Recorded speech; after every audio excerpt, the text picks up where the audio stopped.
Good morning, all of you. My name is Rahul, and I'm your science teacher. Today we learn complete basic of science. Okay? तो basics पढ़ने से पहले ये कि मैंने ये जो दोनों लिए बेसिक पढ़ाने का रीज़न ये है कि हमारे पास 9th क्लास और 10th क्लास का एक कॉमन बैच ले रहा हूँ मैं, ठीक है। कॉमन बैच लेने का रीज़न ये है कि बेसिक चलना है, स्टार्ट हो रहा, तो बेसिक दोनों क्लासेस के लिए कॉमन है। Okay, but before my first question is what is atom, what is molecule, and what is element. Okay, ये स्टार्टिंग है, एज ए बिगिनिंग है हमारे बेसिक्स के लिए। ये जब तक नहीं आएंगे समझ में तब तक कुछ भी क्लियर नहीं होने वाला है। यहाँ से स्टार्ट करेंगे, as the step by step अगले वाले सारे क्लियर करते हुए चलेंगे। ओके, जब ये चीज़ समझ में आएगी तब आपको जब समझ में आएगी केमिकल रिएक्शंस क्या होती है, इक्वेशंस क्या होती है, ये चीज़ें समझने के बाद ही। और ये थर्ड चीज़ ये है कि जो 9th क्लास के अंदर ये जो चैप्टर है मैटर, और मैटर में क्या होता है ये चीज़ समझने के लिए हमें बेसिक्स तो लेना ही पड़ेगा। इसलिए मैं बेसिक्स को सबसे पहले कॉमन पीरियड बना रहा हूँ, कॉमन एक लेक्चर बना रहा हूँ। ओके, तो बात आती है हमेशा एटम के लिए। तो एटम क्या होता है, तो एटम को समझने के लिए सबसे पहले बात समझते हैं, क्लियर समझा देता हूँ कि क्या होता है।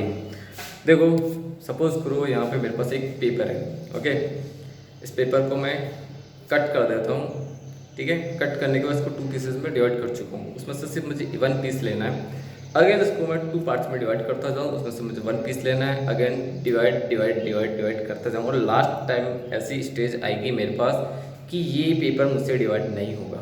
ओके, 2 पीसेस में डिवाइड नहीं होगा।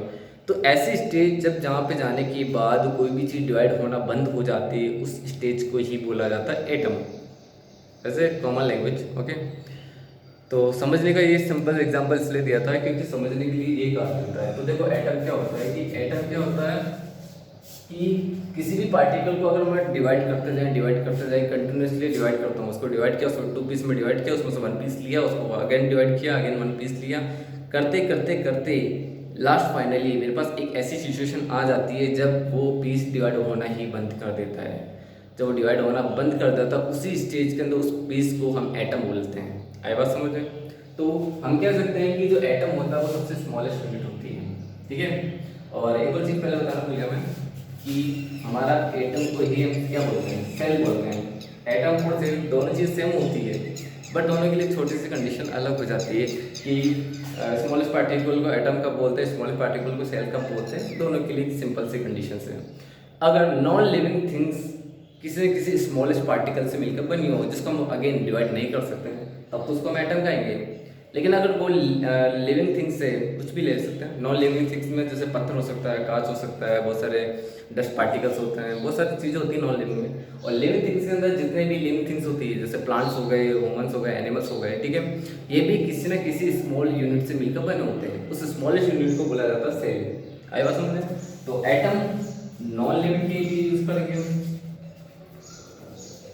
बस सेल लिविंग की यूज करेंगे। इतनी सी बात समझेंगे, तो दोनों चीज के लिए इतना सा फर्क है। अब आ जाते हैं एटम की डेफिनेशन। तो एटम की डेफिनेशन कैसे लिख सकते हैं? बड़ी इजी है। कभी भी है ना, बुक की लैंग्वेज पे ज़्यादा जाना नहीं होता है। सेल्फ लैंग्वेज अगर आती है तो दैट इज गुड, क्योंकि सबसे ज़्यादा मार्क्स उसके मिलते हैं। ओके, तो डेफिनेशन होगी the smallest unit of a matter. अभी मैटर क्या होता है ये हम समझ में जरूर आ जाएगा कि मैटर किस चीज को बोलते हैं, ठीक है। The smallest unit of a matter which does not divide again two parts, okay, and it is not freely in nature। Okay, यानी कि किसी भी चीज, मैटर क्या होता है, ये सबसे लास्ट टॉपिक है तो समझ में आ जाएगा मैटर क्या होता है। अभी चीज मान सकते हो, किसी चीज का कंटेंट मान सको, कोई कंटेंट जिसका सबसे स्मॉलेस्ट पार्टिकल मान सकते हो। किसी भी कंटेंट का स्मॉलेस्ट पार्टिकल जिसको हम अगेन डिवाइड नहीं कर सकते उसको हम एटम बोल सकते हैं। और एटम कभी भी नेचर के अंदर फ्रीली नहीं रहता है, वो किसी न किसी के साथ रिएक्ट करके हमेशा एक ग्रुपिंग के अंदर रहता है या बॉन्ड बना के जरूर रहता है। फ्रीली आपको कभी भी कोई भी एटम नहीं मिलेगा, ओके, कोई भी एलिमेंट नहीं है तो कभी फ्री मिल जाएगा आपको, ठीक है। तो ये हमारा एटम हो चुका है। अब एटम के बाद आती है बात इसके लिए, इतना मान के चलना कि एटम सबसे स्मॉलेस्ट पार्टिकल है, इतना सोच के चलो। एटम के बाद जो हमारी बात आती है, सॉरी देखो इधर स्टेप बाय स्टेप लिखते जाओ। हमारा पहले एटम कंप्लीट हो गया। एटम के बाद आता हमारा molecule. What is molecule? Molecule क्या होता है भाई? हमने एटम के बारे में पढ़ लिया। एटम से जस्ट नेक्स्ट स्टेप, अपर स्टेप वाला वो जाता है हमारा मॉलिक्यूल्स। तो मॉलिक्यूल क्या होता है कि जब दो एटम, मिनिमम 2 हो सकते हैं और मैक्सिमम कितने भी हो सकते हैं, एटम्स की बात कर रहा हूँ, तो एटलीस्ट मिनिमम 2 और more atoms are combined together and make a molecules. याद रखना, दो या दो से ज़्यादा कितने भी एटम्स जब आपस में मिक्स होते हैं, आपस में रिएक्ट करते हैं और रिएक्ट करने के बाद एक दूसरे के साथ जुड़ जाते हैं, तब वो जाके क्या बनाते हैं उसका मॉलिक्यूल। यानी मैंने अभी कहा था एटम इंडिपेंडेंट नहीं होते हैं, सॉरी एटम फ्रीली नहीं होते हैं, तो किसी न किसी के साथ रिएक्ट करके जुड़ जाते हैं और वो जब आपस में किसी और के साथ रिएक्ट करके एक बॉन्ड बनाने के बाद वो आपस में एक ग्रुप में रहते हैं, तो तब वो ग्रुप को क्या बोलता हूँ? मॉलिक्यूल्स बोलेंगे।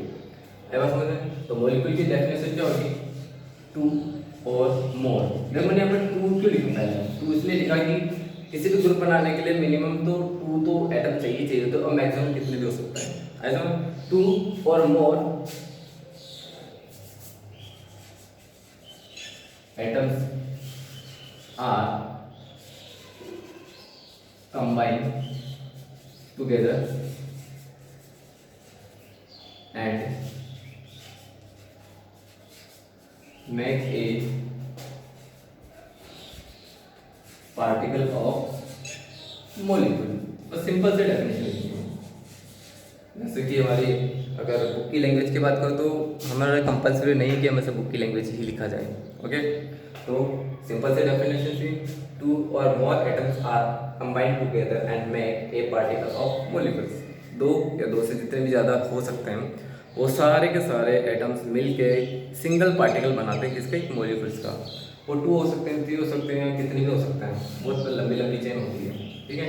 जैसे आप पढ़े होंगे कभी C17H35। अब इसमें देखो, इसमें देखो कार्बन 17 है, प्लस 35 है, जबकि ये सिंगल मॉलिक्यूल है। तो ऐसे बहुत सारी चीज़ें होती हैं, जब आप आगे पढ़ोगे तो समझ में आ जाएगी। तो देखो हमने पढ़ा था एटम। अब एटम से क्या बनता है हमारा? मॉलिक्यूल, ठीक है। मॉलिक्यूल के बाद नेक्स्ट स्टेप आ जाता है हमारा इसका एलिमेंट का। एटम से मिलकर बनता है मॉलिक्यूल और मॉलिक्यूल से बनता है हमारा एलिमेंट बनता है, ओके। बात करते हैं एलिमेंट क्या होता है।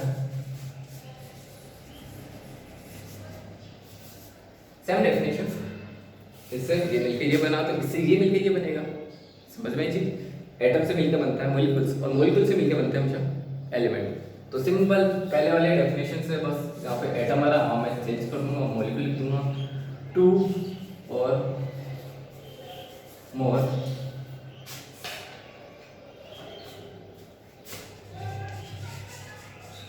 molecules are combined together and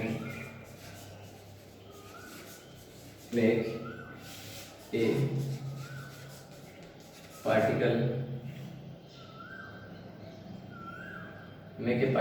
of element, okay. Simple definition थी, पहले वाले सम डेफिनेशन है। अब इस एलिमेंट के बाद क्या आता है? एलिमेंट के बाद आता है उसका कंपाउंड। कंपाउंड के बाद लास्ट स्टेप आ जाता है हमारा मैटर, ठीक है। एटम, मॉलिक्यूल्स, एलिमेंट्स यहाँ तक पढ़ चुके हैं। एलिमेंट से मिलकर बनता है कंपाउंड और कंपाउंड्स जो होते हैं सारे सारे कंपाउंड वो काउंट हो जाता है मैटर के अंदर। सारे स्टेप बाय स्टेप है, ठीक है। आज के लिए हमने सिर्फ 3 चीज़ें पढ़ी थी। एटम पढ़ लिया था हमने, ठीक है। एटम, मॉलिक्यूल और एलिमेंट, 3 चीज़ें ही हैं, ओके। ये अच्छे से पढ़ना, बाकी के 2 हम नेक्स्ट क्लासेस में या नेक्स्ट लेक्चर में पढ़ लेंगे, ओके। Thank you.